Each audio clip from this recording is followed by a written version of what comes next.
Bonjour, famille du Rotary. C'est une journée magique.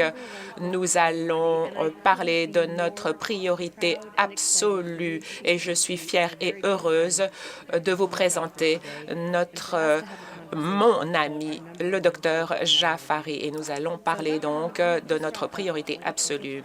Nous venons de conclure l'année 2023. Les progrès accomplis sont impressionnants malgré les difficultés que nous avons rencontrées. Nous avons donc des défis à relever dans 2 pays.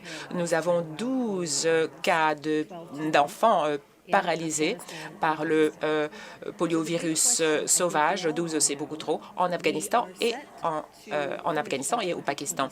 Donc, nous souhaitons tous savoir si nous sommes toujours sur la voie d'atteindre notre objectif d'éradication de la polio en 2026. Je voudrais donc remercier la présidente Stéphanie de cette invitation. Et donc, c'est une joie pour moi de me faire interviewer par l'ancienne présidente Jennifer Jones. Eh bien, oui, nous arrivons à court de temps pratiquement, mais nous sommes toujours en mesure d'en finir avec la polio d'ici à 2026. Car quand je regarde le programme, je vois 3 éléments de succès. Tout d'abord, le progrès épidémiologique contre le virus est-il réel et suffisant? Deuxièmement, les programmes responsables de l'éradication de la polio sont-ils suffisamment solides?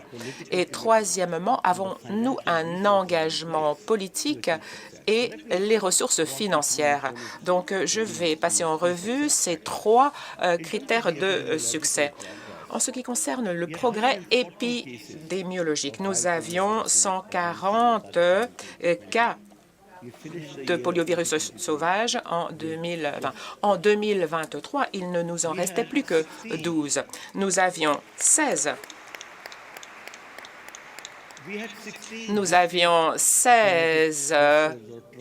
grappes de poliovirus en 2022 qui circulaient dans ces 2 pays. Il n'en reste qu'un seul dans chacun des pays. Donc, l'élimination est en cours.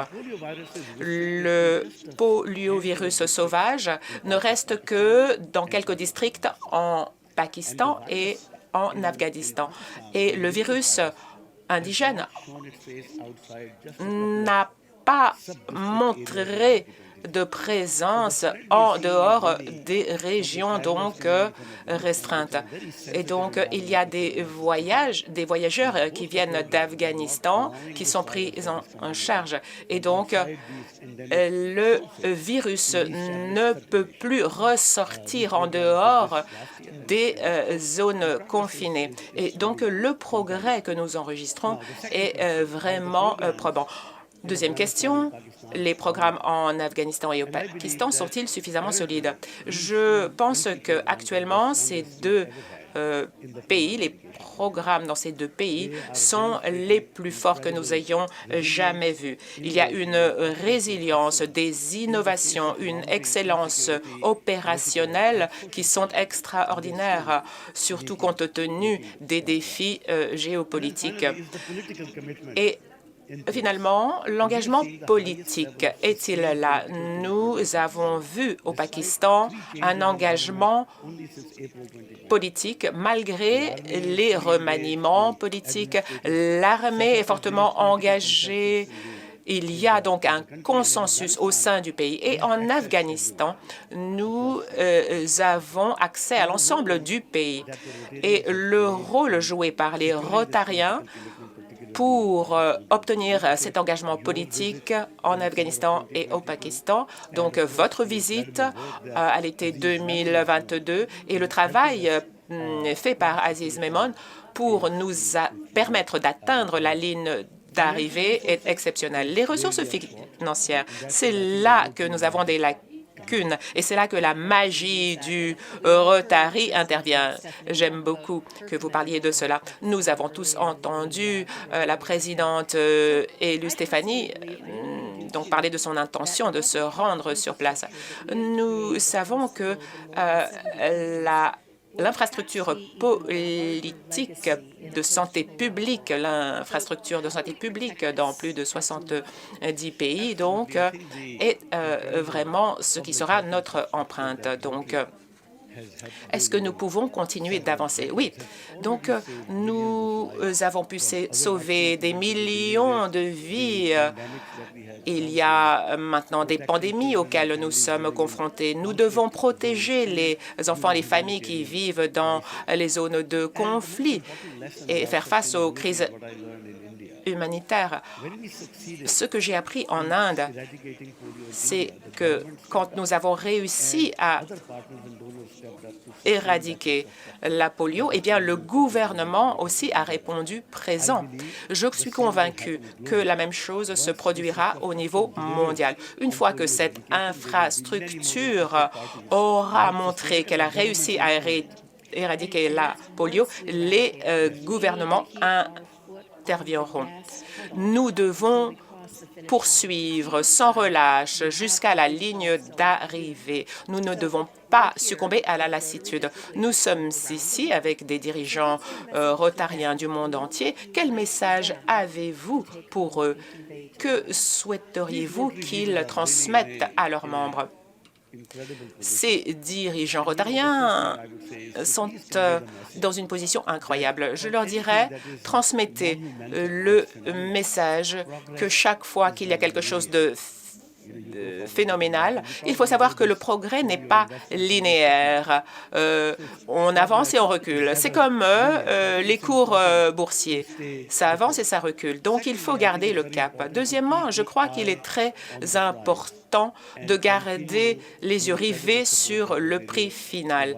Et il faut continuer le soutien du Rotary. Je crois que ce qui est très important, c'est qu'il y a des femmes, des hommes, des jeunes qui sont donc en train de travailler dans des conditions très dangereuses. Ils mettent leur vie en jeu. Des vies sont perdues pour éradiquer la polio. Il est très important, et vous, en tant que dirigeant rotarien, vous le savez, il faut que ces travailleurs, ces agents de santé sentent le soutien des 1,4 million de Rotariens. S'il vous plaît, mobilisez les Rotariens. Leur contribution, leur plaidoyer, leur soutien politique contribueront à renforcer le moral des agents de santé et des personnes qui sont sur le front. Je voudrais que vous sachiez que le docteur est arrivé du Pakistan hier. Et nous savons que prendre l'avion, ça n'est pas facile actuellement, mais il est venu précisément pour vous parler, pour vous voir. Et je crois que c'est très important que notre partenaire de l'OMS soit ici pour partager l'importance de ce que nous faisons. Nous nous sommes rencontrés au Pakistan il y a juste un an et vous avez parlé donc de l'importance du rôle des femmes dans l'administration des soins de santé et des vaccins. Donc à Islamabad, il y a donc un mur des martyrs. Il y a 45 photos de femmes et quelques hommes aussi qui ont perdu la vie dans l'accomplissement de ce travail. Dites-nous, pourquoi est-il si important? Pourquoi est-ce que nos femmes, les femmes agents de santé sont si importantes? Elles sont non seulement pertinentes, elles sont aussi essentielles dans l'accomplissement de notre travail. Elles ont une éthique de travail,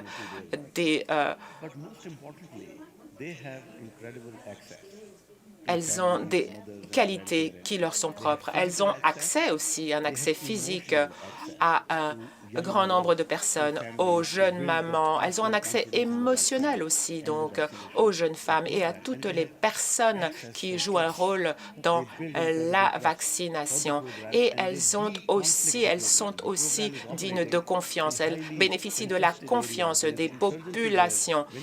Et il y a donc des zones où seules les femmes peuvent avoir accès et les familles ouvrent leurs portes à ces femmes agents de santé.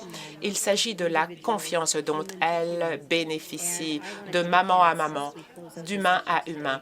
Et donc, je voudrais donc témoigner ma gratitude envers vous pour le leadership que vous avez démontré. Je voudrais exprimer ma gratitude pour le partenariat de l'OMS. Et donc, n'hésitez pas à témoigner votre gratitude au docteur Jaffari. Et donc, je vous remercie infiniment de votre présence. Merci, ça a été un honneur.